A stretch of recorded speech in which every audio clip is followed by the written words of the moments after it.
Boy, is my timing good. It is very good. Director Patel, welcome. Thank you, sir. When you were here for your confirmation, we talked about your so-called enemies list.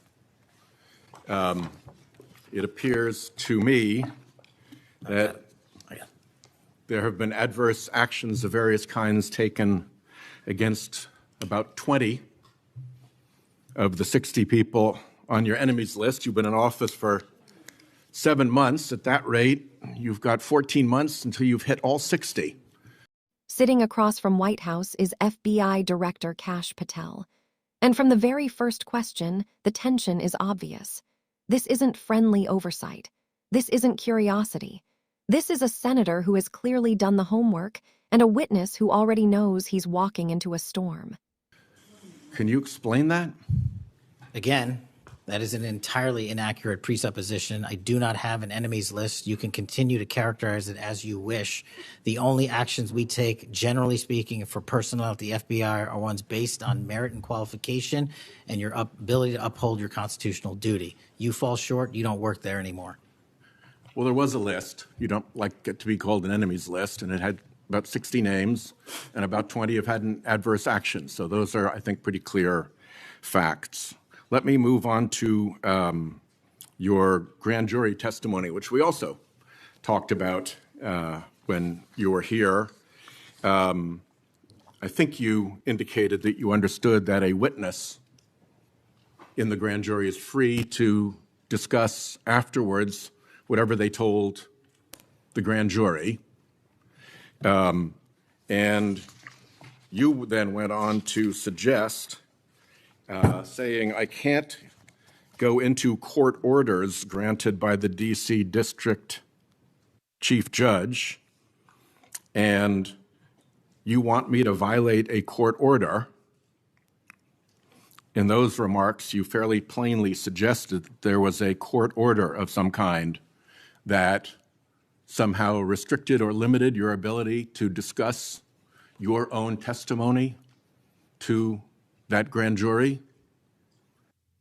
Since then, that chief judge that you mentioned, Judge Boasberg, has written, and I'm quoting him here, Federal Rule of Criminal Procedure 6E allows witnesses like Patel to divulge the contents of their testimony, meaning that nothing was preventing him from doing so before the committee. Can we confirm here today that there is no court order of any kind that limits your ability as a witness before the grand jury to discuss your own testimony to that grand jury?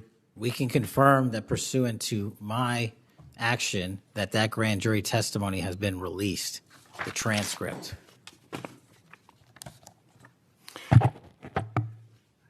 Let's, in what forum was it released, may I ask? Publicly. Okay, we'll check on that. The FBI does background investigations. In the case of a U.S. attorney, Jeanine Pirro, it has come to light that in a civil proceeding, that Fox News executives, prior to her confirmation, called her, I'm quoting here, a reckless maniac who makes, quote, insane comments, and said, I don't trust her to be responsible, and noted her penchant for what they called random conspiracy theories on weird internet sites. My question to you is, did that turn up in her background investigation? For any background investigation, Senator, we do not discuss those publicly. And for every background investigation, when there's an adjudication, it is not made by me. It is made by the career professionals who run the inspection division and background check system. Do you know if that information was found? You see, we're an oversight body here, and there are really three possibilities here. One is that the FBI background investigation didn't find that stuff. That's worth noting because these investigations, full field background investigations, are supposed to find that stuff. That's possibility one. Possibility two is that the FBI did in fact find that information and then did not report it to the administration or to the committee. And the third is that you found it, you reported it to the administration, and they went ahead with her nomination knowing that she had been described as a reckless maniac who made insane comments, who wasn't trusted by colleagues to be responsible, and who had a penchant for random conspiracy theories on weird internet sites. Are you saying that this committee does not have any authority or reason to look into which of those things is true? This committee can look into anything it wishes. I'm telling you that the background investigations that are done by the HRD division are done by career individuals. They do not report the details of those to me. They adjudicate those independently and individually. That's how it's always been done.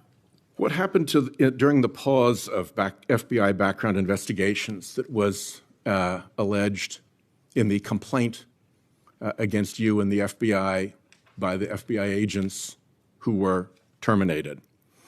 On February 12th, Emil Bovee directed the FBI, quote, to pause any FBI background investigations of Trump nominees until Patel was confirmed, which happened on February 20th, is the general description of what they alleged. Why, do you know, were background investigations paused? Was it so material like this could be scrubbed out of them? And have they been resumed without that pause fully and normally after your arrival on February 20th? I can speak to the time period since I got there. Background investigations have been ongoing across the board at the FBI. Why was the pause, do you know? I was not there. Wasn't explained to you when you got there? Oh, by the way, boss, they've had an 8-day pause on background investigations. You think that would be something that would be explained to you at some point? Again, I leave it to the men and women at HRD division to run background investigations. I do not interfere with them. I get that. But what I don't get is whether you were told about that pause, and why would you not be told about that pause? I don't recall that, sir. All right. The allegation also relates that part of the employee review of senior staff was whether or not they voted for Kamala Harris in the 2024 election. Since when is who you voted for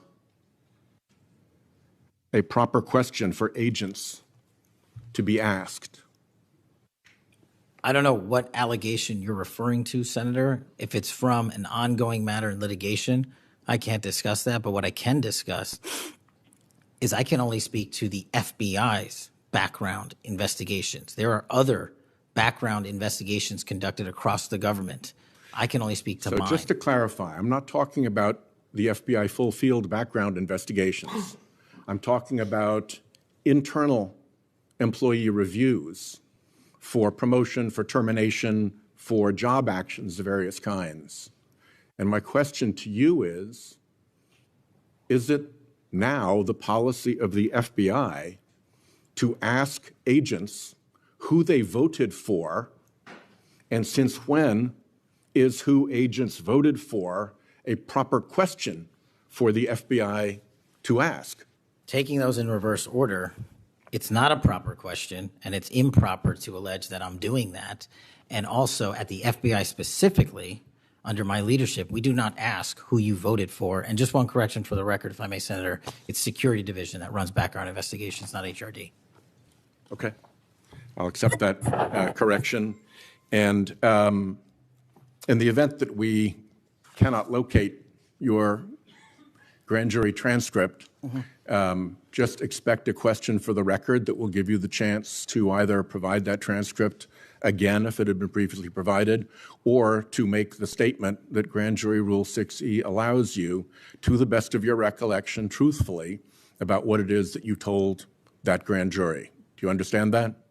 That's why I wanted the transcript released, and we'll get it to you, sir. Thank you very much. Thank you, Chairman. Boy, is the timing good. That's how Senator Sheldon Whitehouse opens this exchange, and it's not just a throwaway line. It's a warning shot, because what follows isn't a partisan food fight or a viral soundbite chase. It's something much more unsettling, a slow, methodical dismantling of credibility, accountability, and truth, happening in real time under oath in the United States Senate. By the end of the exchange, Whitehouse isn't grandstanding. He's documenting. He's building a record. He's making sure that if the truth has to come out later, the questions were asked now. He asks for the grand jury transcript again. He reminds Patel on the record that Rule 6E allows him to speak truthfully about what he said. No shouting, no theatrics. Just pressure. And this is why this exchange between Senator Whitehouse and Kash Patel cannot be brushed off as just another contentious hearing moment or another round of Washington theater. Because what played out here wasn't about tone or personality or even partisan disagreement. It was about patterns of power and whether those patterns are being acknowledged, explained, or deliberately ignored.